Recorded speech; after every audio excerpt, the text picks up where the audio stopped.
Executing the high bar back squat. First thing we do is approach the bar, grabbing the bar as close as our shoulder mobility will allow. We're then going to line our chest up with the center of the barbell and then pushing our head underneath the bar, wedging the bar into our upper traps.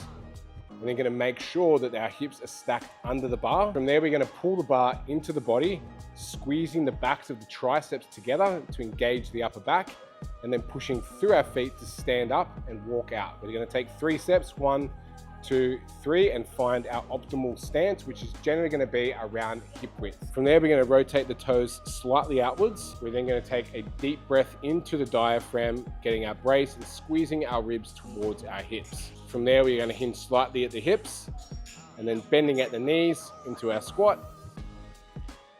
ensuring that we keep the hips open and the knees tracking over the midfoot. We're going to take the squat as deep as our mobility will allow.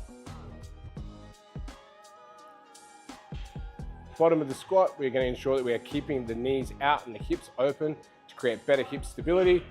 We're then going to push up, maintaining upper back tension so we can stand tall. One of the most important elements of any variation of squat is to maintain a tension within your feet. What we're going to use for this is what's known as the tripod stance, which we're going to try to have connection through our big toe, our pinky toe, and then screwing our heels inwards into the floor.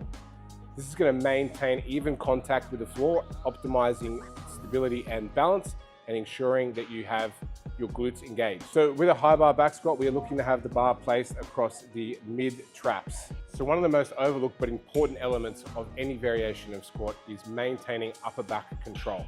How we want to do this is to ensure that we have our thumbs fully around the bar, pulling the bar into our traps, and then squeezing our elbows to the tips of our elbows together to engage the muscles of the upper back. From there, we have maximized upper back stability and then can push up,